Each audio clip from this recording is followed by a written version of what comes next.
Senhor Jesus, Mestre de infinita misericórdia, agradecemos, Senhor, a oportunidade de estarmos reunidos em Teu nome para estudar um pouco mais sobre os Teus ensinamentos, Seus exemplos de amor, os reflexos que ainda absorvemos de forma tortuosa em nosso mundo íntimo, os sentimentos que ainda mantemos deturpados e dilacerados dentro de nós e que nós precisamos transformar tudo isso. Obrigado, Mestre, por esses momentos onde podemos refletir, repensar, buscar novos valores para seguir os seus exemplos de amor e paz hoje e sempre. Essa prece, Senhor, pedimos permissão para começar o estudo da noite. Obrigada. Então, do livro Pão Nosso, capítulo 91, eu disse, pequei, traindo sangue inocente. Eles, porém, responderam, que nos importa? Isso é contigo. Está em Mateus, capítulo 27, versículo 4. Isso é contigo. A palavra da maldade humana é sempre cruel para quantos lhe ouvem as criminosas insinuações, menções, sugestões. O caso de Judas demonstra a irresponsabilidade e a perversidade de quantos cooperam na execução dos grandes delitos. O espírito imprevidente, descuidado, se considera os alvitres, sugestões malévolas. Em breve tempo, se capacita da solidão em que se encontra nos círculos das consequências desastrosas.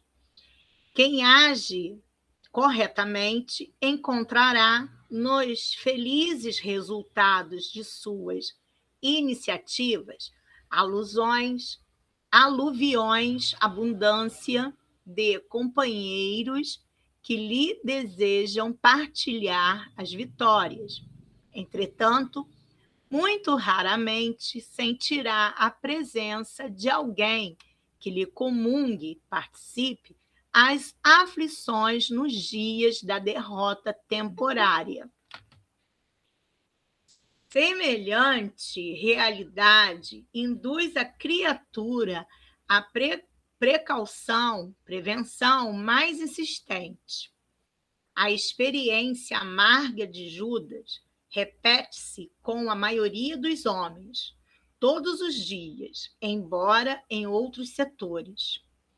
A quem ouça delituosas insinuações, sugestões de malícia, artimanha lábia, ou da indisciplina, desordem, no que se refere à tranquilidade interior, às questões de família e ao trabalho comum.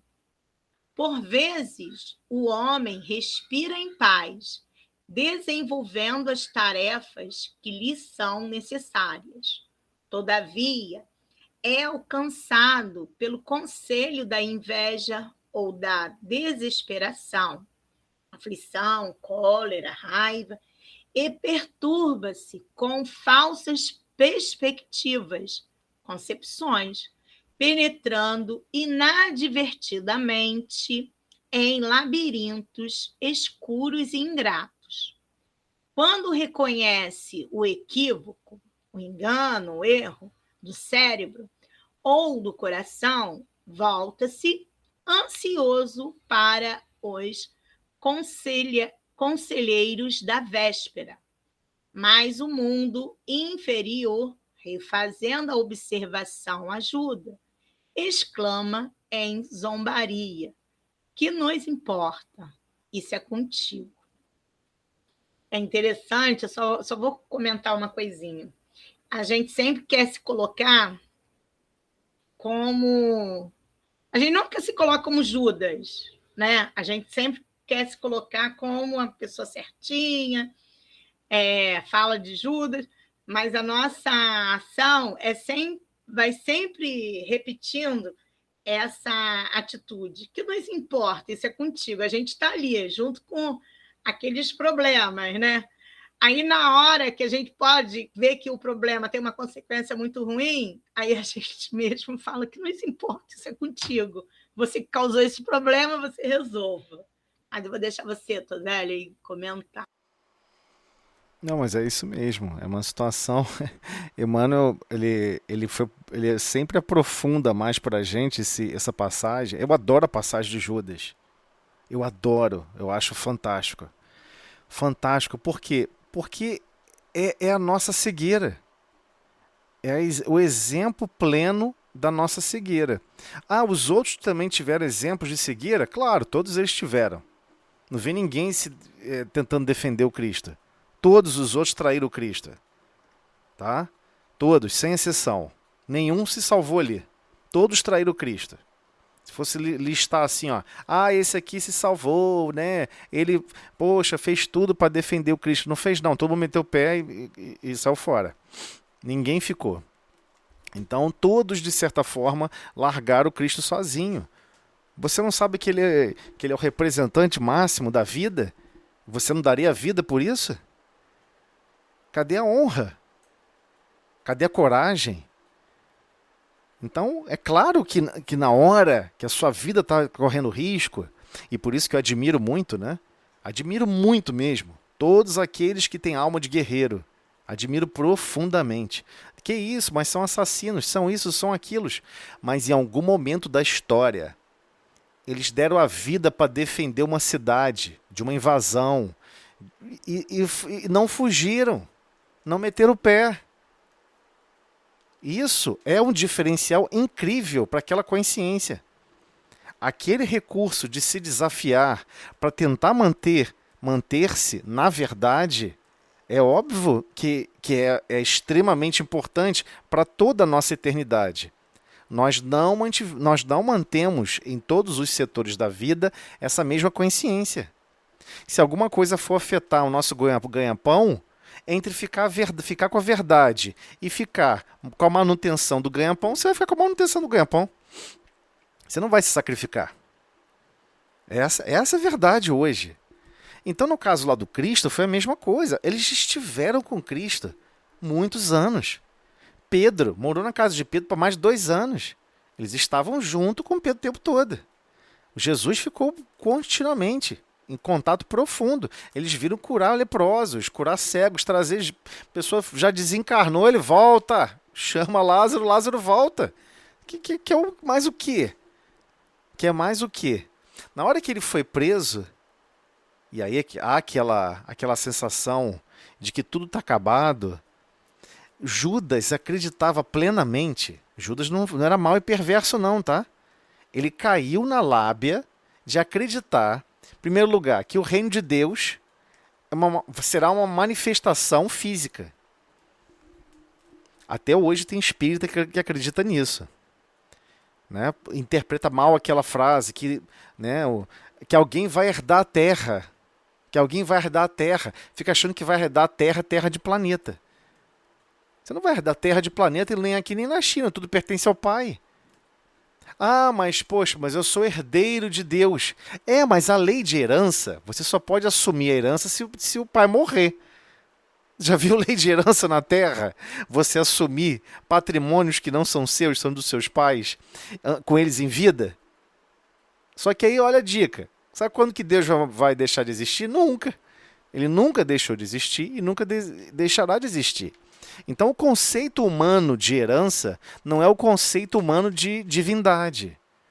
A herança divina é a herança do amor, é a herança da sabedoria. É o que justamente nós estamos vindo à Terra nos treinar e nos capacitar. Todos fomos criados simples e ignorantes. Simples, sem sentimentos. Ignorantes, sem nenhum conhecimento. Passamos milhares de encarnações que não contaram nada, não existia nenhum lapso de consciência. Eis que nossa consciência começa a surgir, e os sentimentos e os conhecimentos mais básicos começaram a progredir. Essa consciência que a gente percebe, consegue perceber as coisas, entender de lógica, ver o céu, como é que cozinha o alimento, fazer as coisas do dia a dia, essa consciência de 200 mil anos para cá só. Mas nossa criação tem mais de 1,5 bilhão de anos. Consciência realmente é de 200 mil anos para cá. Essa é a história que Emmanuel conta sobre a nossa, o nosso desenho histórico do ponto de vista de evolução. Então, Judas é um exemplo perfeito, porque nós sempre vamos errar de duas maneiras. Nós já falamos sobre isso em outros momentos, e vamos repetir isso algumas vezes. Nós podemos errar de duas maneiras. Primeiro, aquele erro que a gente não percebe. Você não percebe, você vai errar por total ignorância. Você não foi criado simples e ignorante? Então você está se desenvolvendo. Você vai errar. E eu justamente peço sempre para a gente recordar como que nós tratamos os bebês, as crianças. As criancinhas pequenininhas, você aceita ela errar, fazer um monte de bobagem.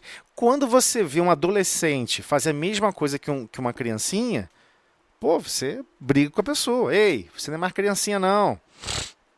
Não pode mais errar com isso. Não pode mais fazer isso.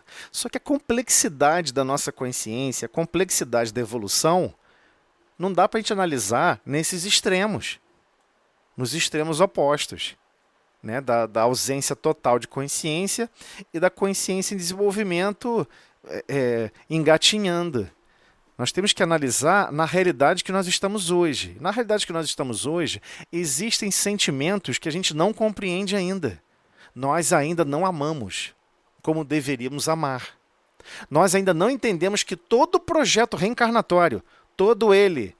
mas eu estou no plano de provas e expiações. Eu estudei que eu estou reencarnando no plano de provas e expiações para poder passar por prova e passar por expiações. O objetivo é só esse. Não é isso. Não é isso. O planeta pode ter o nome de provas e expiações. Você está se provando o tempo todo. Você vai ter que expiar a sua consciência como ela age. Então, se a sua consciência produz o mal, se a sua consciência produz a calúnia, produz a difamação, só cria falas que desencorajam as pessoas de estar do seu lado. Nossa, fulano só reclama. Nossa, fulana só fala de doença. Nossa, fulano só faz isso, só fala aquilo. Quantas pessoas vão ficar ao seu redor querendo conversar com você? Nenhuma. Zero. É isso que ele está falando. Ele chega a falar isso claramente, sobre a solidão. Isso acontece. Porque nós estamos sendo imprevidentes. Mas eu quero relatar que eu estou sentindo uma amargura profunda. Ué, mas por que você vai fazer o outro de ouvido de pinico? Se de repente você nem tem liberdade com a pessoa, de repente nem surgiu uma abertura para você se abrir assim com a pessoa, por que você vai ser imprevidente, chicoteando a consciência do outro, com um monte de impropérios, agindo de uma forma descuidada? E sem querer, nessa conversa de vai e volta, você pode acabar maltratando alguém, com pensamentos que vão brotando na nossa cabeça, e a gente sai falando. Não, o negócio é ser autêntico. Aí sai falando. E acha que você tem liberdade poética, né? Você pode falar qualquer coisa que não vai machucar ninguém. Aí o que você descobre? Depois ninguém quer conversar com você. Depois ninguém quer estar do seu lado. Depois a pessoa... Todo esse mundo se afasta. Tô querendo chegar perto de fulano, de Beltrana, para me alegrar, para me animar. Mas a pessoa só me bota para baixo. É lógico que isso vai promover solidão. Não precisa ser um gênio para isso, né? Então, quando ele está falando aqui desse versículo, e eu adoro esse versículo, por quê? Só para recordar vocês aqui esse trechinho, né? O Evangelho de Mateus, o capítulo 27, inicia-se com a prisão de Jesus. É Mateus narrando quando Jesus foi preso e foi levado pelos soldados do templo, certo? Segurou o braço dele e levou ele. Só que foi tudo armado. Já tínhamos explicado isso antes. Não tinha como esses soldados saírem por aí, né, abertamente pela rua, como se fossem soldados romanos. Eles eram soldados do templo. Eles não eram soldados romanos. Roma já tinha dominado aquela região fazia muito tempo. Então não tem como você chegar assim, de repente, vou botar uma espada na cintura e vou ficar policiando a rua por aí. Faz isso hoje em dia para você ver o que acontece com você. É a mesma coisa. Existe uma estrutura oficial governando aquele local. Uma estrutura policial, que naquela época chamava-se de exército. Mas é uma estrutura policial, uma estrutura militar, pronto. Havia uma estrutura militar cuidando das cidades. Então você não podia pegar 6 homens, 8 homens, vamos atrás de Jesus, que somos aqui os seguranças do templo, e vamos caçar Jesus por aí. É lógico que alguém ia ver, e todo mundo estava doido para, né, impor justiça numa região que é uma terra sem lei. Então, com certeza, eles seriam entregues ao Império Romano. Então, para os soldados não acontecer isso, tinha que ser certo, porque eles iriam cobrir com panos e iriam às escondidas para algum lugar para pegar Jesus. Então precisava de alguém de dentro que apontasse onde Jesus estava. Eu estou falando agora o lado do Sinédrio. O que o Sinédrio precisava planejar para desconstruir aquela personalidade que estava ficando importante na cidade. Até hoje é assim, gente, na política. É só você se candidatar para vereador. Aí você espera. Tá arriscado até grupo de extermínio ir atrás de você. Não mudou nada não, o mundo é o mesmo. O mundo é o mesmo, tá? Exatamente igual. Ainda mudou muito pouco. Então o que aconteceu? O que aconteceu nesse momento com Judas? Já contei o lado do Sinédrio. Olha o lado de Judas. Judas percebia a verdade que estava ali do Cristo. Mas ao mesmo tempo ele via que o Cristo era bondade pura. Era amor puro. Então o que ele pensou? Poxa, como é que a gente vai implantar o reino em algum lugar com Jesus assim sempre bonzinho? Sempre não vai dar certo. Ele não conhece como é o mundo. Já viu que as pessoas falam assim? Onde está Deus que não está vendo essa confusão toda? Conhece quando as pessoas gostam de dar uma impressão que possui uma capacidade moral maior do que de Deus? Então, foi meio que aonde Judas errou. E aonde todos nós erramos. Porque é o chamado erro inconsciente. Você não tem consciência que está errando. Você já pegou uma estrada que você não sabia onde ia dar, aí chegou no final da estrada, teve que dar a volta, pegou o ônibus errado. Poxa, eu não sabia, né? Aí depois você volta. Você não sente que está errado quando está indo. Só quando chega no final você vê, ih, caramba, deu tudo errado. Aí você volta. É o chamado progresso da consciência sobre assuntos que você não domina, mas que você quer arbitrar, você quer falar, você quer julgar. Então, quando a gente entra nessa paranoia, a chance de errar é profunda. É profunda. Então, qual foi a sacada de Judas? Eu já entendi. Olha a sagacidade, hein? Olha a malícia. Judas teve uma malícia impressionante. Eu vou criar uma situação onde Jesus vai ser preso. A população não vai aceitar isso. A população vai se revoltar quando ele for preso e vai causar um burburinho danado e vão ter que soltar o Cristo. E quando soltar, e lá dentro também ele vai mostrar o poder dele. Eu estou falando sério, exatamente isso que pensava na cabeça de Judas. Estou falando isso porque foi publicado, já livro sobre isso. Jesus vai mostrar que cura, que isso, que aquilo, todo mundo vai reconhecer ele como Messias e vamos conseguir implantar o reino de Deus, transformando o Império Romano em amor, em bondade. É o que a maioria imagina com relação à República. Muitos religiosos adentram a estrutura da República querendo transformar o planeta da República para fora. Como se a República fosse a representação do planeta. A República representa ela mesma. Ela não representa todos, né? Representar todos seria democracia, onde todos são ouvidos e todos são atendidos, o que é impossível, né? Nós não vivemos, não existe democracia no planeta Terra. Existem grupos de interesses controlando outros interesses. Então, a sagacidade de Judas foi super inteligente o plano. Super inteligente o plano. Se o reino que fosse implantar de Deus fosse realmente material, Judas não estava errado, não. Foi genial, a cabeça dele pensou brilhantemente, porque ele pensou como um grande arquiteto, né, político.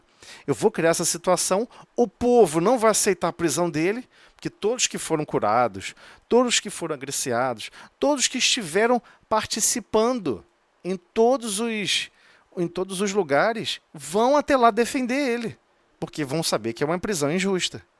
Foi isso que aconteceu? Judas também acreditava, de uma maneira romântica, como que as outras consciências enxergavam Cristo. Não vi ninguém que foi curado lá gritar para salvar ele. Eu não vi ninguém ir lá tentar defender a imagem do Cristo. Ninguém fez isso. Ao contrário, começaram a falar mal do Cristo, propagaram um monte de mentiras sobre ele, disseram que ele era feiticeiro, que era isso, que era aquilo. E a gente gosta de achar alguém para falar mal. Aliás, a humanidade cresceu mais e evoluiu mais falando mal dos outros do que falando bem. Então começaram a falar mal do Cristo, ficou aquele burburinho todo e escolheram Barrabás. No frigir dos ovos é isso.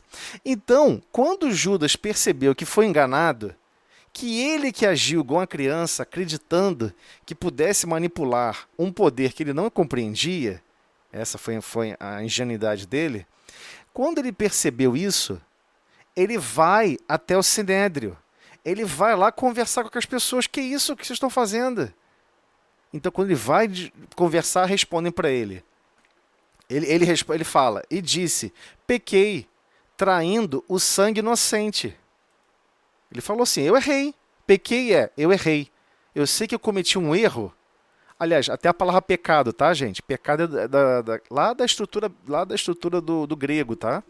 Do teatro grego. O que era o pecado para o teatro grego? Você criava uma ideia fixa na cabeça. Por exemplo, quero ser imperador. E eu queria muito conhecer meus pais. Eu vou virar imperador, e aí eu vou descobrir quem foram os meus pais, que me doaram porque não podiam cuidar de mim, e eu vou salvar a vida deles. Né? Parece que é um sentimento justo e nobre. A questão é, que loucuras você está disposto a fazer para se tornar imperador e para sair maltratando a torta e direita para se tornar imperador para poder salvar seu pai e a mãe, que não puderam manter você financeiramente e tiveram que te dar para adoção. Então, contava-se no teatro grego que, quando chegava nesse ápice, a pessoa começava a fazer um monte de loucura, acreditando no certo, mesmo vendo que está fazendo um monte de coisa errada. Aí ele chamava essa palavra de pecado. Essa linha de conduta de pecado. A pessoa quer ajudar os pais, e no teatro grego, né, o que eles faziam? Não sei se vocês conhecem essa peça, né? É uma peça antiga. Depois eu passo o nome para vocês. Nesse teatro grego, nessa peça, o que aconteceu? Ele vai avançando, consegue, destrói isso, destrói aquilo, monta exército, sai matando um monte de gente, e um dia ele acaba entrando numa cidade e destrói a casa onde moravam os pais, e acaba assassinando os pais que ele queria tanto ajudar e salvar. Entenderam o conceito de pecado? Não é esse conceito que a gente tem hoje em dia, não. O conceito de pecado é aquele erro que você não vai ver que você está errando. Você cria uma ideia fixa e você nunca revê os seus valores, nunca pondera os seus objetivos e nunca pondera como você fala, como você age. Se você não faz essas reflexões, quem disse que você vai sempre agir certo? Se você não refletir.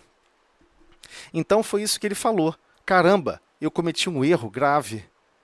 Eu não vi que estava errado. Traindo sangue inocente, ou seja, dizendo o seguinte, Jesus não era ladrão, foi preso, crucificado igual um ladrão. Né? E nesse sentido. Eles, porém, responderam, que nos importa? Isso é contigo. Responderam as pessoas do Sinédrio, que fizeram esses acordos com Judas, responderam isso. Ei, eu te dei a insinuação, falei que poderíamos resolver o problema, mas só usou Judas. Judas só foi usado. Né? Então, daí agora vem um contexto. Né? A palavra da maldade humana é sempre cruel para quantos lhe ouvem as criminosas insinuações. O que ele está querendo dizer com isso? Sempre vai ter alguém para falar alguma coisa para você. Não sei se vocês já perceberam. É quase que um robô. Você fica olhando para as pessoas. Faz um teste um dia. Quando alguém estiver olhando para uma televisão e estiver passando uma notícia ruim, especialmente se for falar mal de alguém, e a notícia estiver falando mal de alguém e citar o nome da pessoa imediatamente, olha para os olhinhos de quem está assistindo e vê como a pessoa vai reagir. Finge que você não está naquele espaço, finge que você é um espírito desencarnado. Não se envolva com a notícia e olha a reação da pessoa. A pessoa está mergulhada por aquelas palavras da maldade. É uma insinuação que você não consegue evitar. Você quase que mergulha instantaneamente na mesma frase. Se estivesse falando bem da pessoa, vamos supor que a mensagem da televisão estivesse falando muito bem de uma pessoa. Você acha realmente que a pessoa está mergulhando? Não, a primeira reação da pessoa é inveja. Né? Qual é a lógica da inveja? A pessoa fica triste pela felicidade do outro. Mas quando vê alguém sendo acusado de alguma coisa, você não quer saber se é verdade ou não. Automaticamente você absorve a palavra da maldade. Porque é uma maldade. Ah, mas a pessoa está cometendo um crime, todo mundo tem que saber. Não, todo mundo tem que saber não. Quem tem que saber é o juiz, quem tem que saber é quem vai fazer a acusação. Outras pessoas que podem sofrer com aquelas ações. Mas não, hoje em dia as pessoas ventilam qualquer coisa. E o pior, depois você vai descobrir que era uma falsa alegação. Mas não importa, mas a palavra da maldade, ela já atingiu o objetivo. E é isso.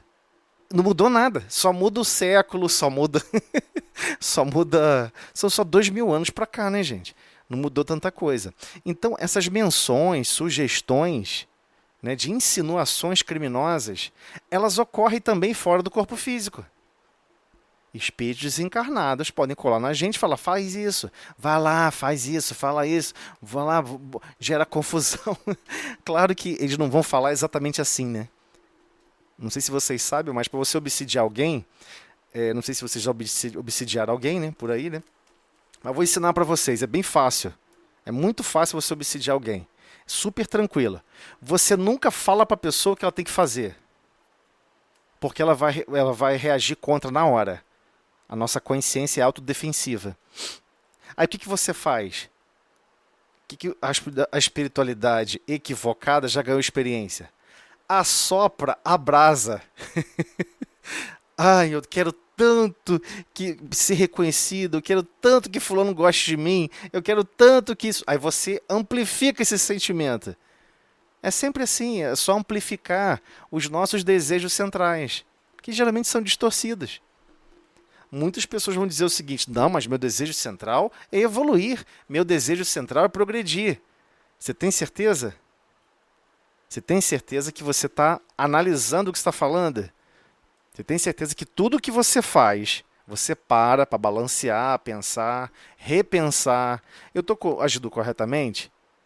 Né? Tem aquele capítulo estranhíssimo no Evangelho segundo o Espiritismo. Afabilidade e doçura, no meio do nada. Vários capítulos falando sobre as bem-aventuranças. De repente, do nada, surge afabilidade e doçura. Por quê? Por que ele botou esse capítulo lá? Porque quem está desenvolvendo a caridade, o sentimento real da caridade, precisa desenvolver a benevolência, precisa desenvolver o bem. Você não vai fazer um bem se você não deixar os traços da afabilidade, da doçura. Não vai deixar, porque como é que você reconhece uma benevolência desenvolvida? Claro, o resultado final foi um bem genuíno, mas depende da forma também. A forma como você gerou esse bem, ela tem que deixar os traços da afabilidade, da doçura. Né? Porque a benevolência ela não pode ser algo unilateral. Ela tem que ser uma bondade para com todos, especialmente para quem está falando e agindo. Né? Então, se é afabilidade e doçura, a pessoa está mantendo um clima de paz, está buscando manter um clima honrado, um clima coeso com os ideais do Cristo. É esse o objetivo desse capítulo. Então, quando acontece isso com Judas, é genial. Genial. Porque acontece com a gente toda hora. Mas a gente não acredita que acontece com a gente. A gente não acredita que os 12 discípulos são os 12 principais modelos de consciência que habitam a Terra. A gente não acredita nisso. A gente acha que aquilo lá é uma individualidade, eles evoluíram do jeito deles, agora nós vamos ter que evoluir do nosso. Não, não é. Pare e analisa o que aconteceu com Judas. Ele achou que estava fazendo certo, ele tinha certeza absoluta. Quando ele foi preso pelo Sinédrio, e aí foi entregue aos romanos, que não foram os romanos que prenderam Jesus. Não foram os romanos, foram os soldados do templo. Então, quando foi entregue para os romanos, ele... Que isso, cara? Os romanos, isso é um absurdo.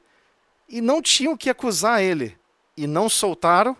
Judas percebeu que alguma coisa estava muito errada. E aí ele foi buscar essa resposta. E chegando lá, aqueles que insinuaram, que disseram, sim, Judas, você tem toda a razão. Esse Jesus é importante. Ele foi usado por essas pessoas, que só ficaram estimulando eles para promover o mal. Mas depois que o mal está feito, o que adianta? Os outros falam, o que nos importa? Ei, isso é contigo. Eu posso ter te sugerido algo ruim, mas foi você que fez, eu não tenho nada a ver com isso. Mas nós sabemos que, no fundo, muitos espíritos encarnados acreditam que pode fazer isso, até os encarnados, né? Ah, a justiça da terra não me pegou. Ah, eu fiz a contrariedade ali. Ah, eu fiz a maldade aqui. Ah, eu coloquei fulano contra Beltrano. Você acha que pode ficar agindo assim livremente. Só que existe uma testemunha contínua diante de todos os fatos. Alguém falou assim, Deus, Jesus, eles não se... Deus, Jesus, não fica prestando atenção nessas bobagens nossas, nem de perto. Isso é coisa de criancinha, criancinha de escola. Eles não ficam preocupados com isso, eles sabem que tudo vai se acertar. Mas tem alguém que é o mais crítico de todos, é alguém mais impiedoso de todos que está observando o fenômeno. O que nós mesmos estamos agindo? Nós mesmos, a nossa consciência. Você é testemunho do que você deixou de fazer. Você é testemunho do que você manipulou. Você é testemunho do que você engendrou de pensamentos na cabeça dos outros para que todos pensem igual a você e manipular várias pessoas. Você foi testemunha disso. E adivinha quem é o mais impiedoso de todos? Nós mesmos, que ainda não amamos, não perdoamos. Se você não perdoa o próximo, imagina a si mesmo. Você também não se perdoa. E aí começam os montes de problemas psíquicos, psicológicos, mentais, onde Joana de Ângeles depois abre esse processo explicando quantos desvios mentais surgem devido a essa contrariedade que depois todos vão ter que ser testemunhos. Por vezes a pessoa tem que desencarnar. Acabou de desencarnar. Está pensando que vai ficar rodando por aí? Não, entra num processo de sono. E vai reviver minuto a minuto da encarnação. Gente, isso é uma tortura danada. Porque quando a gente faz essas manipulações, faz essas gracinhas, faz alguma coisinha para poder levar uma vantagem, você esqueci, não sei, não lembro mais, então não fiz nada. Não lembra mais? Está tudo gravado em você. Você foi a testemunha-chave e bota para você ficar lá com a sua própria consciência em loop, revivendo minuto a minuto tudo o que você fez. Porque você tem que despertar, porque isso realmente é contigo. A pessoa que está respondendo ali a Judas não está totalmente errada. Também não está totalmente certa.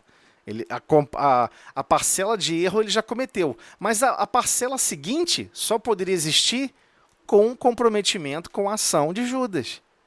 Então é claro que ele errou também, né? Mas temos que entender qual é a geratriz, o que gerou o erro. É isso que nós temos que despertar todas as vezes que estamos estudando sobre o Cristo, sobre renovação, sobre transformação moral.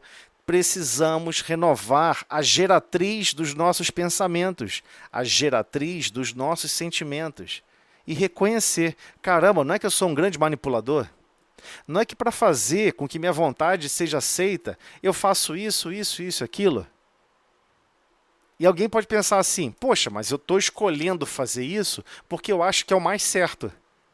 Não, mas às vezes estamos escolhendo fazer impondo, sem que outros ajam com contribuição, sem que outros ajam com coparticipação. Isso não tem nada a ver com imaginar entre certo e errado. Isso tem mais a ver com eu sempre vou fazer o certo e os outros vão fazer meio errado. Então, esse nível de separatividade é um problema que a nossa consciência, por vezes, continua animando. Não, peraí, eu tenho que repensar minha conduta. Todas as manifestações divinas são através da cooperação. Então, tal coisa que eu quero fazer, que eu quero resolver, eu não vou resolver só com a minha ideia. Eu vou somar com outras ideias, vou abrir mão desse aspecto, e vamos ver como sai a resposta coletiva. A gente não gosta de fazer isso. A gente gosta de glória eterna, correr os 1000 quilômetros e dizer que chegou em primeiro. A gente gosta de imaginar que estamos acima dos outros. Só que o amor ao próximo é proibitivo a isso. O amor ao próximo requer a constrição de nos irmanarmos e reconhecermos que somos dependentes uns dos outros. Esse que é o grande desafio, né? Então, só para avançar aqui um pouquinho mais rápido, o caso de Judas demonstra a irresponsabilidade e a perversidade de quantos que cooperam na execução dos grandes delitos. Então, tem pessoas que falam assim, poxa, eu não cometi crime nenhum. Eu só avisei aonde que ele podia, né, passar por uma janela, ir lá, não teria segurança, iria achar isso e achar uma sacola de dinheiro do banco. Na verdade, eu não cometi crime nenhum. Mas o banco contratou você para você não contar para ninguém. Como é que você não cometeu crime nenhum? Só não tem como provar que você cometeu, mas a sua consciência viu. A sua consciência mesma viu que você preferiu agir assim. Então, nós precisamos reconhecer quando que a nossa consciência demonstra irresponsabilidade e perversidade. Irresponsabilidade e perversidade. Irresponsabilidade por quê? Não, isso não é responsabilidade minha, né? Isso acontece no local de trabalho, na família, em qualquer lugar que você tiver. Por incrível que pareça, se você investigar, você vai perceber pessoas dizendo a minha responsabilidade começa aqui e termina ali. Talvez ela se estenda por uma área maior e a área que você não está enxergando, você está agindo de forma irresponsável. E por vezes você está colaborando para a execução de grandes erros, de grandes delitos. Então ele continua, o espírito imprevidente, descuidado, se considera as sugestões malévolas, em breve tempo se capacita da solidão. Por quê? Porque esses círculos de consequências desastrosas, ninguém fica contigo. Né? Depois que todo mundo reconheceu que você errou, que você cometeu erro, que não sei o quê, a pessoa fica sozinha. Por vezes até os familiares ficam distantes. Não, fulano, vou nem fazer prece por ele. Né? Desencarnou fazendo bobagem, desencarnou se drogando, desencarnou bebendo, enchendo a barriga de álcool e ficou todo arrebentado e aí desencarnou. Não merece nem sequer uma prece. Você tem certeza? Porque essa foi a conduta do pessoal do templo, né? Contra Judas. Não quis ficar junto, não quis amparar, não quis nem falar assim, Judas, eu te enganei, Judas, foi mal. Você achou que era mais astuto, mais sagaz, né? Te enganei. Eu te usei para alcançar meus objetivos. Nem para preservar a integridade física de Judas. Porque Judas foi lá, se vocês lerem esses primeiros itens do Evangelho, ele entrega as moedas de ouro, a de prata, né? Devolve as moedas de prata, as 30 moedas, e ele, na sequência, no minuto seguinte, vai para a árvore cometer o suicídio. Né? Então, quem age corretamente encontrará nos felizes resultados de suas iniciativas a abundância de companheiros que lhe desejam partilhar as vitórias. Claro, poxa, a pessoa não maltratou ninguém. Quando tinha chance de cuidar, cuidava. Quando alguém chegava com palavras e comentários de desgosto, de desânimo, a pessoa animava. A pessoa, né, sempre no sentido positivo da vida, realmente vivendo a boa nova. É lógico que isso contagia. É lógico que automaticamente você tem maior chance de agir corretamente. Você está sempre pensando em buscar exercer o bem, especialmente aquele bem em que você não vai ser beneficiado em nada. Você pega aquele nível de exemplo do Cristo. Peraí, o que é um bem profundo, um bem realmente sofisticado? É aquele que todo mundo à minha volta vai se beneficiar e eu não vou me beneficiar em nada. Ao contrário, eu vou até me prejudicar. Mas eu vou ficar feliz por ter amparado a todos à minha volta. Não tem como não agir corretamente. Porque foi exatamente isso que o Cristo fez. Amparou a todos continuamente, por onde estivesse. Foi com dinheiro? Não. Foi com prata? Foi com ouro? Não. Foi com os ideais divinos que ele já reconhecia e que ele já podia viver e manifestar. E os ideais que nós já podemos viver e manifestar? Por que nós não estamos manifestando? Então é isso que é o chamamento, que a página nos encoraja. Entretanto, muito raramente sentirá a presença de alguém que lhe comungue, lhe participe das aflições nos dias da derrota temporária. Aí você foi lá, foi derrotado, descobriu que estava errado, entrou em arrependimento, está naquela frustração, está até meio cabisbaixo.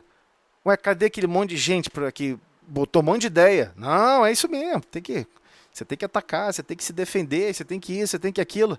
Na hora que dá tudo errado, todo mundo bota a viola no saco e você fica sozinho. É isso que acontece.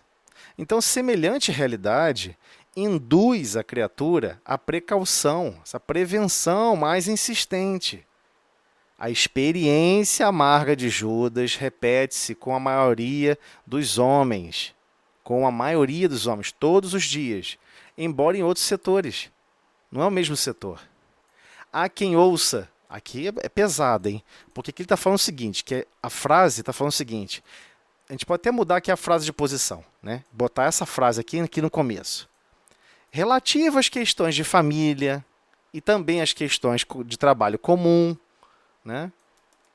Há quem ouça delituosas insinuações. Você vai ouvir as insinuações, essas sugestões da malícia, ou seja, da artimanha, da lábia, ou da indisciplina, ou seja, da desordem, no que se refere à tranquilidade interior. Ou seja, alguém diz assim para você, cara, paz mesmo é não trabalhar. Cara, olha só, vamos fazer o seguinte, vamos dar um prejuízo aí pro dono da empresa, vamos pegar essa grana, vamos torrar, vamos curtir a vida doidada. Ele está te dando uma insinuação delituosa para acabar com a sua paz interior. Mas na hora H, de início, você acha que aquela sugestão, aquela artimanha, aquela lábia faz sentido. Que aquela desordem vai trazer felicidade. Porque, na verdade, você não aguenta mais ficar trabalhando, tentando comprar carros de luxo, tentando comprar um iate, encher de mulherada, curtir a vida doidada e você não está conseguindo. Aí você pensa, tem que provocar uma desordem, como outros estão provocando e conseguindo realizar os seus sonhos. Olha como é que tudo parece justificável. Tudo parece claro e natural. Porque são sugestões, né? Sugestões de artimanhas e lábias. É a malícia. Você cria lógica onde não tem lógica nenhuma. E mesmo aqueles mais respeitáveis, mesmo aquelas pessoas mais equilibradas, sucumbem às vezes nesse tipo de bobagem. Às vezes até na própria família. E tu viu como é que fulano falou com você? E tu viu como é que fulano falou com você? Às vezes o pensamento surge na nossa cabeça. Que isso? Eu mereço muito mais. Eu fiz muito mais na minha vida. E a pessoa começa a surgir questões de família, observando insinuações delituosas. E você acredita. Porque você tem uma visão sofisticada de você mesmo. Você tem uma visão extremamente elaborada da sua própria consciência. Que você é o grande promotor da paz e da alegria da Terra. Será? Mas como você aceitou essa insinuação, essa artimanha mental, e ela ocorre o tempo todo, você parou e repensou? Você parou e ponderou? Peraí, eu não devo pensar assim. Eu tenho que buscar a renúncia, o sacrifício, o empenho, o amor que não espera nada como retorno. Eu tenho que desafiar minha consciência nesses valores que eu falho, que eu estou falhando várias vezes. E raramente eu consigo suplantar. Aí você se blinda um pouco mais, não vai se blindar 100%, que é impossível. Um pouco mais dessas sugestões de desordem, de sagacidade cheia das malandragens para poder dar o pulo do gato. Algumas pessoas chamam até de jeitinho brasileiro. A gente tem que fugir disso. Fugir como quem foge da cruz. Fortemente. E ele está dizendo o seguinte, isso acontece todos os dias. Não sei o que estou falando não, tá? É Emmanuel. A experiência amarga de Judas repete-se com a maioria dos homens. Repete-se com a maioria dos homens, mas a gente não está prestando atenção.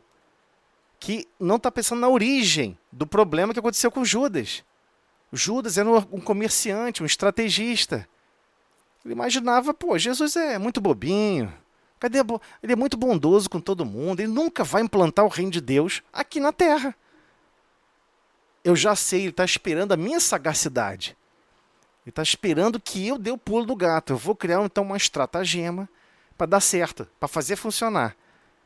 Então é assim que nossa consciência foge da realidade inúmeras vezes e a gente não percebe.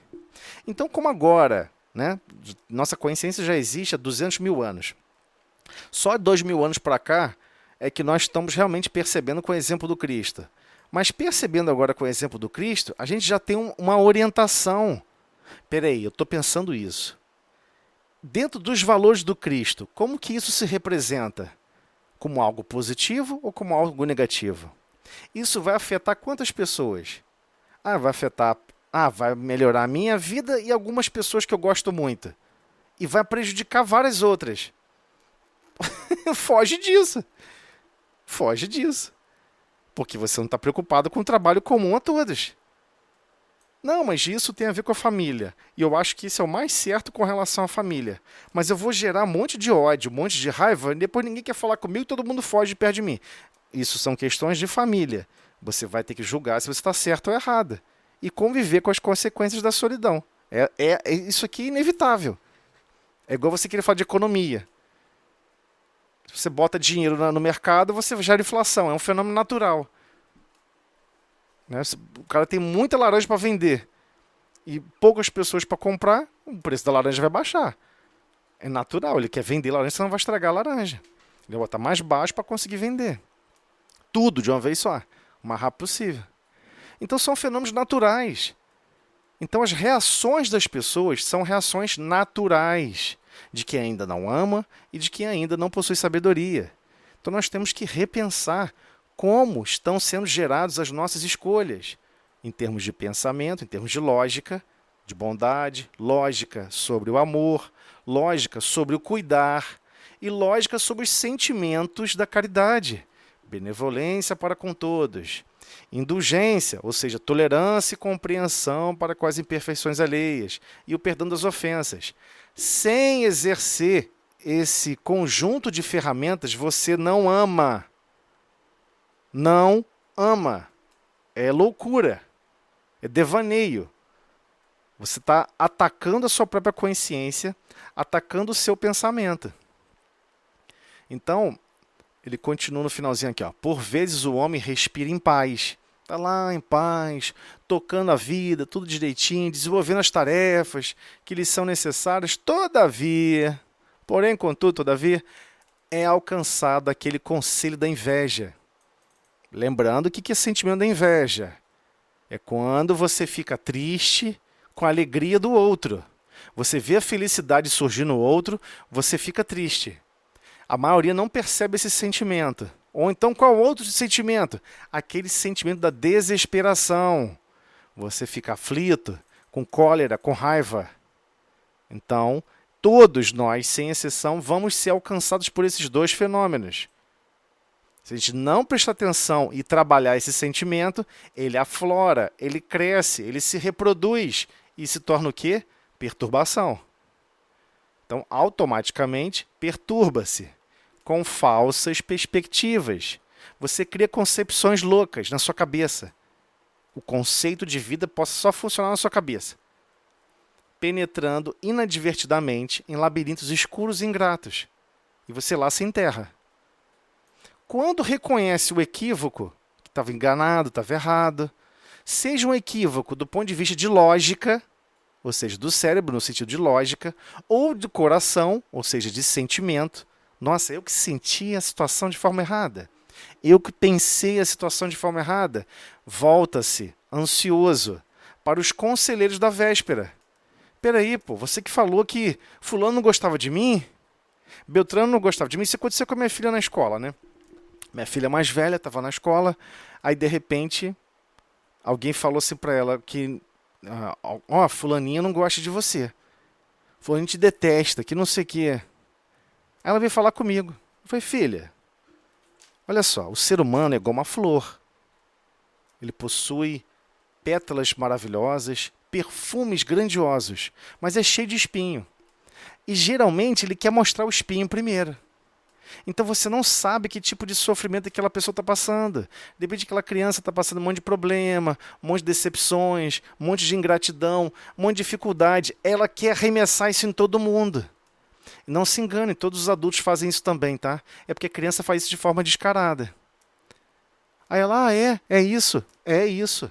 Ela tem certeza que ela gosta de você. Ah, mas como é que eu posso ter certeza? Você vai preparar um presente para ela único, que só o seu coração pode fornecer. Mas qual? Você vai escrever uma poesia para ela. E você vai entregar para ela, dizendo quão ela é importante, não só para você, como para a escola, como para a humanidade como um todo. Ela fez isso. Aí a coleguinha leu, né, a poesia, ela tem uma facilidade grande de escrever poesia, chorou e se abraçou com ela, e hoje não diz que se odeiam mais. Então, se ela continuasse seguindo eu podia dar um conselho contrário. É isso mesmo, minha filha, não gosta de você não? Então odeia ela também. Aí quando lá na frente desse errado, fosse se engalfinhar, fosse se odiar e quase cometer um assassinato, eu ia falar assim, minha filha, isso não é comigo, né? Isso não me importa, isso é contigo. Você que escolheu fazer assim, só dei uma ideia. Eu não posso fazer isso. Não podemos agir também dessa maneira como os responsáveis do templo. Compreendem? Nós temos que não errar pelos dois lados. Como quem dá sugestões contrárias à do Cristo. Não pode levar desaforo para casa. Não pode ter esse tipo de problema. E ao mesmo tempo, como quem age inadvertidamente. Age sem perceber que está errando. Eu sei que então, para gente falta um minutinho, não errar, vamos passar para outra sala. É isso aí. Você abre, Suzane? Abro sim, eu mando o link para vocês aí. Isso, nós vamos iniciar. Vai iniciar agora esse novo módulo, não é isso? Módulo 8? Isso. Ah, tá ok. Só para não... Isso não estava perdido aqui. Então, a evolução do pensamento religioso. O tema difícil. O tema complicado, né? Dar objetivo geral. Número do zero? Oi?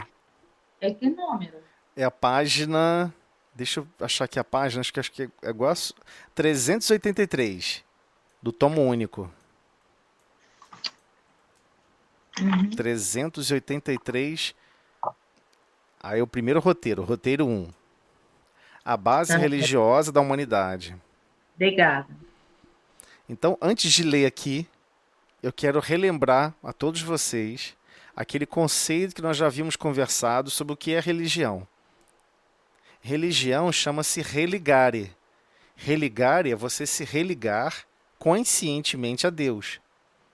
E qual é o caminho mais próximo para você religar a Deus? Aonde tem a maior... onde Deus colocou mais esforço para criar alguma coisa. É no próximo. É em você. O próximo, ele teve que soprar, assim mesmo como cada um de nós. Soprar para criar esse princípio inteligente, que somos cada um de nós. Não foi simplesmente faça-se a luz.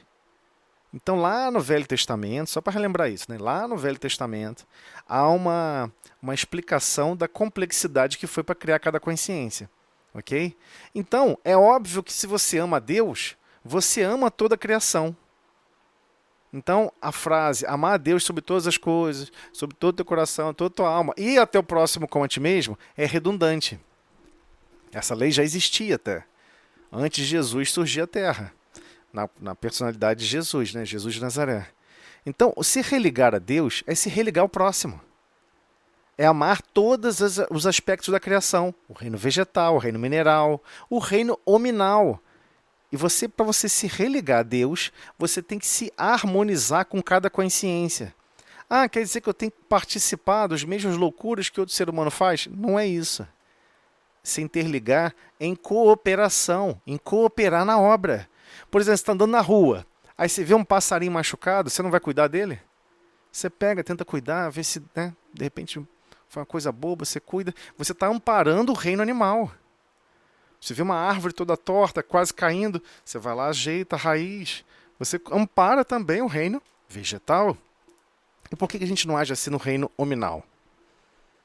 Né? Por que entre cada um de nós não gostamos naturalmente de nos ajudarmos, né, uns aos outros? Então, o conceito de religião é isso, tá, gente? Você não tem como se ligar a Deus sem se ligar ao próximo. É algo totalmente surreal. Né? Criar uma ideia de religiosidade onde você vai se ligar a Deus, você e Deus, você sozinho. E você vai trancafiar Deus num conceito, em concepções em que ele vai ser obrigado a cumprir as suas vontades. Então, o conceito humano não é o conceito de religiosidade que Deus aguarda de cada um de nós. Então, já explicamos as 3 obrigações que nós temos. Temos obrigações para conosco mesmo, temos obrigações para com o próximo e temos obrigações para com Deus. Pedir, buscar e bater. Lembram-se? Pedir. Você tem que pedir caminhos para transformar a sua consciência. Ser mais bondoso, você quer desconstruir a sua impaciência, você quer desconstruir o seu rigor, você quer desconstruir a sua forma de agir que você acha que não está correta, que não está adequada, que não traz paz, que não traz harmonia. Isso você pede os caminhos para que isso ocorra. E também você busca aprender como fazer um bem. Busca aprender como agir no bem. Porque deixar de fazer o mal não é fazer o bem. Então, a obrigação para conosco mesmo é esvaziarmos o nosso mundo íntimo dessas bobagens. E para com o próximo, aprender o que é fazer um bem praticando com o próximo. Mas fazendo um bem mesmo, né? Genuíno. E no final, bater a porta ao Pai e pedir tarefas. Para executar a tarefa segundo a vontade de Deus. Segundo a forma como Deus aguarda que executemos o trabalho. E não como nós achamos que temos que executar. Ok? Aí fechamos as 3 principais bases que vão dar a base fundamental, o pilar fundamental para a gente compreender a nossa ligação para com Deus e a nossa ligação que tem que se instruir, que tem que se capacitar diante da criação divina. Então vamos lá. Conceituar religião, religião natural, religião revelada. Então, religião é o sentimento divino, cujas exteriorizações são sempre o amor nas expressões mais sublimes. Emmanuel, o Consolador, é a questão 260 desse livro chamado O Consolador. Então, como é que conceitua-se aqui religião natural? É a que parte do coração vai diretamente a Deus.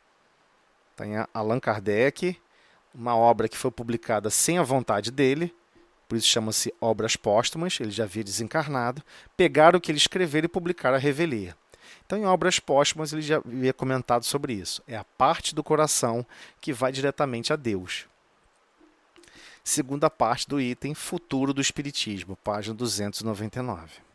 Então, no sentido especial da fé religiosa, a revelação se diz mais particularmente das coisas espirituais, que o homem não pode descobrir por meio da inteligência, nem com auxílio dos sentidos, e cujo conhecimento lhe dão Deus, os seus mensageiros, quer por meio da palavra direta, quer pela inspiração. Allan Kardec, no livro Gênesis, capítulo 1, item 1. Ok? Então, ele falou aqui no sentido especial da fé religiosa. A fé religiosa. Lembrando o que é fé. Fé não é acreditar. Fé vem de fidelis. Fidelis vem de fidelidade. E fidelidade aqui não está falando de fidelidade conjugal. Ele está falando de uma fidelidade que está construindo o sentimento de confiança.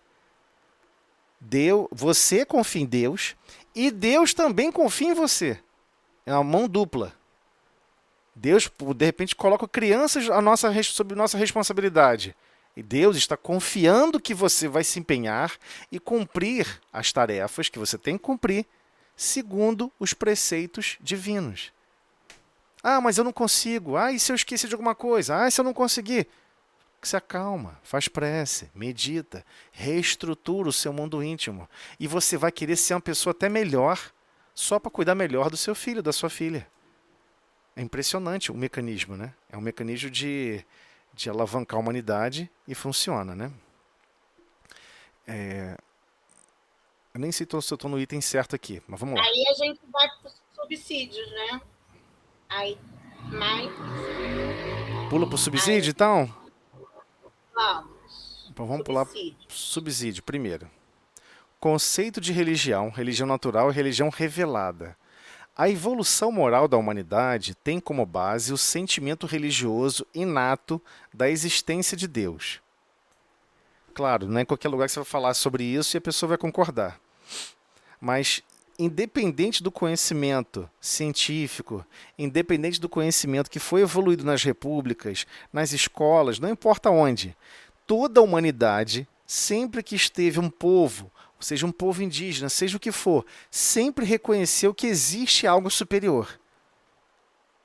Esse conhecimento que se espalha naturalmente por toda a humanidade fica chocante. Todos os antropólogos, os pesquisadores sobre as civilizações tomam um susto, né? Todos tinham um certo grau de religiosidade. Como, né? Se ninguém tinha inventado a palavra religião. Então hoje nós chamamos esse sentimento, mas, ou seja, existia já um sentimento natural, né, que surgia de forma natural em todos os povos. Continuando. Esta religiosidade natural de todo ser humano fez surgir no cenário terrestre múltiplas formas de experiência religiosa, caracterizadas pela concepção do sagrado e pela submissão aos poderes divinos. Dessa forma, religião pode ser entendida como a crença na existência de um ente supremo, como causa, fim ou lei universal. É o sentimento divino. Lembrando que essa parte aqui foi escrita por outra pessoa, ok?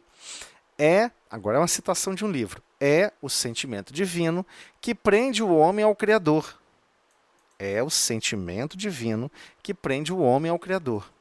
As religiões são organizações dos homens, falíveis e imperfeitas, como eles próprios, dignas de todo acatamento pelo sopro de inspiração superior que as faz surgir. São como gotas de orvalho celeste, misturadas com os elementos da terra, em que caíram. Esclarece, porém, Emmanuel, que em face da ciência e da filosofia, é o sentimento divino, cujos exteriorizações são sempre o amor, nas expressões mais sublimes, enquanto a ciência e a filosofia opera o trabalho da experimentação e do raciocínio. A religião edifica e ilumina os sentimentos. As primeiras se irmanam da sabedoria, a segunda personifica o amor. As duas asas divinas com que a alma humana penetrará um dia nos pórticos sagrados da espiritualidade. Então, só para a gente relembrar aqui um pouquinho o que a Emmanuel falou, para a gente não sair correndo de forma inadvertida.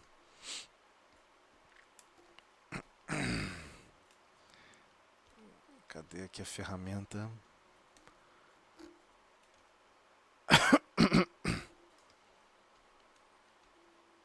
Aqui, vamos lá. Onde eu me perdi aqui? Só um minutinho. Ele começa ali, não é o sentimento. Em face da, sentimento só queria destacar isso. Em face da ciência e da filosofia, não desprezem. Eles têm objetivos. Né? É o sentimento divino cujas exteriorizações são sempre o amor. Mas ele deixa claro, enquanto a ciência e a filosofia operam o trabalho da experimentação do raciocínio, a religião edifica e ilumina os sentimentos. Então as primeiras fazem o quê? Irmanam na sabedoria. Se irmanam na sabedoria, não ficam lutando contra a outra. E a segunda personifica o amor. Então, o que ele está querendo dizer com isso? Que esse sentimento mais sofisticado do amor, com o tempo, ele vai se aprimorar. Ele vai realmente transladar para um amor mais abrangente, não ama somente a esposa, de uma maneira toda cheia de condicionantes, não ama somente os parentes, de uma maneira cheia de condicionantes. Com o tempo isso vai se expandir. Tanto é que quem disse que você só ama isso que você chama de filho, esposa e esposa, né? Você já teve centenas de milhares de famílias, né? Não necessariamente foram todos os mesmos, então você já ama metade de milhares, vai? Ou já começou a adquirir sentimentos mais nobres por outras consciências que você já conviveu, né? Não é a primeira vez que a gente está reencarnando uns com os outros, né? Então, o que ele está querendo dizer com isso de uma maneira geral?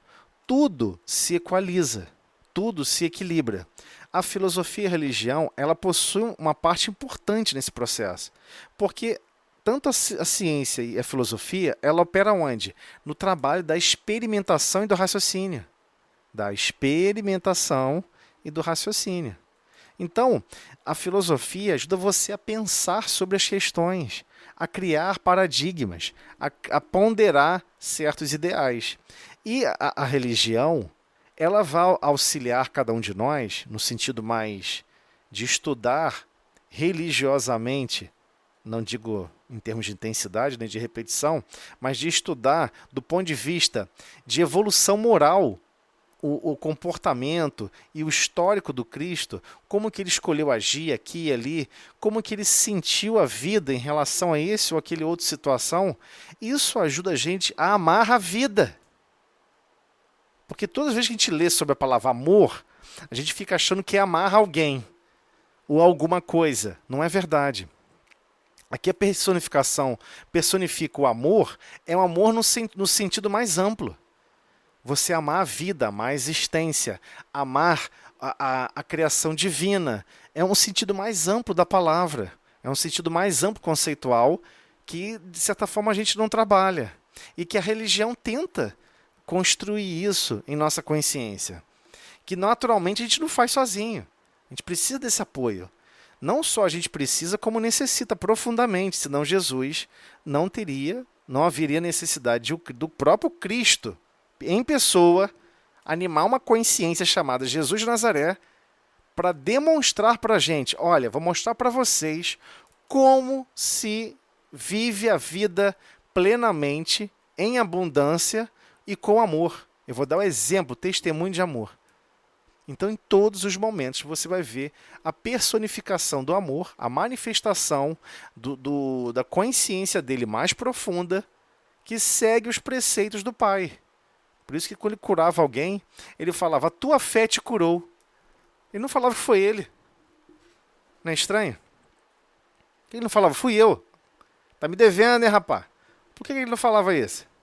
A gente tem que começar a questionar isso, questionar cada detalhe do que Jesus comentava. Porque eram ensinamentos. A tua fé te curou. Por quê? Porque quem foi buscar ajuda, quem vai buscar matar a sede, vai a um lugar onde tem fonte de água. Claro que hoje em dia não dá mais para falar sobre isso, porque todo mundo tem água encanada. Mas quando não existia água encanada, tinha um poço longe. Tinha um riacho, um córrego, uma nascente. E você tinha confiança que ia chegar lá e ia ter água. Por isso que você foi com a lata na cabeça andando 2 quilômetros. Como a gente não tem mais essa vivência, é só abrir a torneira, só passar água no filtro, e tá tudo maravilha, você vai e bebe, a vida perdeu esses exemplos.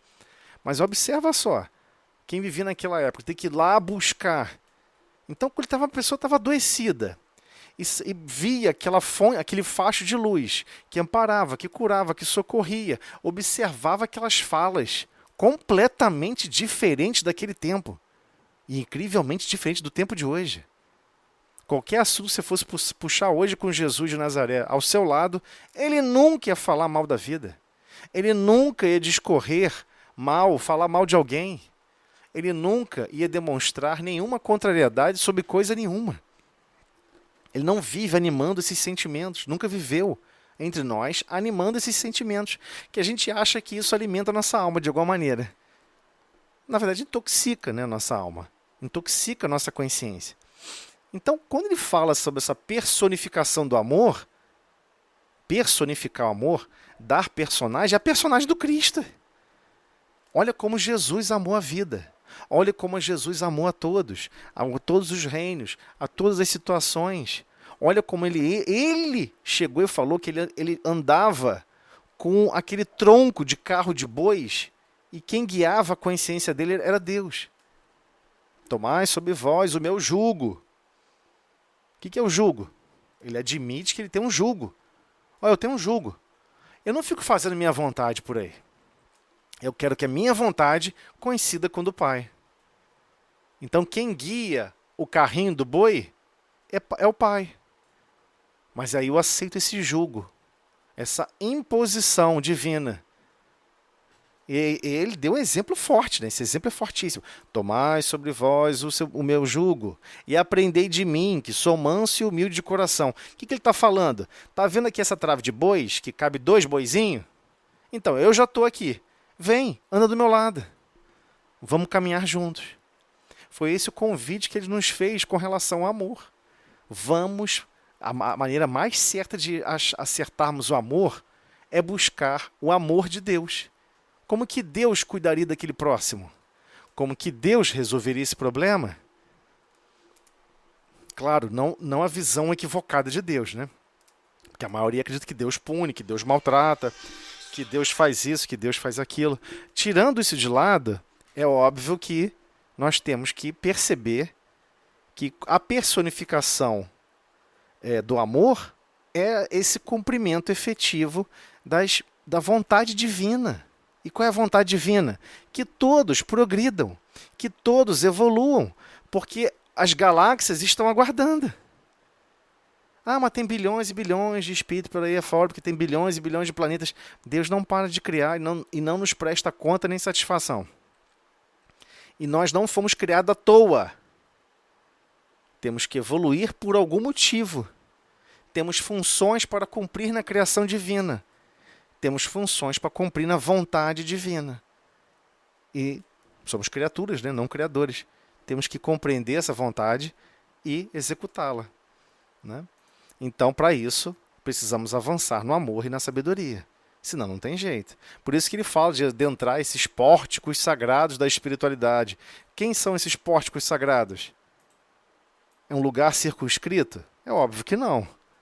Ele está falando dos pórticos sagrados de quem já ama. A pessoa habita, vibra em frequências de amor, de carinho, de verdade. Ela vibra esse estado continuamente. E a gente precisa buscar, é uma busca contínua, né? Se Deus é infinitamente bondade, infinitamente amor, é lógico que essa busca é infinita. Mas queremos sempre orbitar num raio cada vez mais estreitinho desse grande sol, que é o Pai, né? Que é Deus. Só uma comparação. A gente vai parar aí, não? Vamos parar aí, cada hora, ó. Tá bom, ok. Né? Quer só avançar esse trechinho aqui? Só esse parágrafo pequenininho? Eu pensei também nisso. Pode ser? Tais esclarecimentos abrangem tanto as religiões dos povos primitivos quanto as formas mais complexas de organização de vários sistemas religiosos, embora variem muitos conceitos sobre o conteúdo e a natureza da experiência religiosa. Então, muitas pessoas falam assim para mim: caramba, você conhece a religião tal? Nossa, você já viu esse negócio? Dizem que no Alcorão tem escrito isso, escrito aquilo. Pô, eu fui lá e peguei o Alcorão para ler, né? Ah, não vou aguentar, né? Eu não consigo. O pessoal falou que está escrito isso assim no Alcorão, eu tenho que ver agora, vou ter que ler. E fui buscar ler o Alcorão, né? Eu não consigo mais ler em árabe, né? Eu tenho que voltar a estudar em árabe. Não vou conseguir ler em árabe, mas consegui a versão em português. Não falava nada daquilo que as pessoas estavam alegando. Não, porque no verso, é separado por versos também. Não, porque no verso tal está escrito aquilo. Claro que eu fui lá consultar. Eu falei, não está escrito nada disso. Não achei nada disso que você está falando. E é assim, as pessoas vão criando ideias distorcidas, acreditando que Jesus, no seu infinito amor e bondade, iria deixar algum povo abandonado. Não, mas essas religiões estão se manifestando de maneira perversa, de maneira totalitária. A religião, você tem certeza? Aquele núcleo mais puro que está ali dentro, ou seja, aquela gota de orvalho que caiu na terra da humanidade, ou seja, aquela lama toda que você está vendo, você quer botar a culpa na gota de orvalho?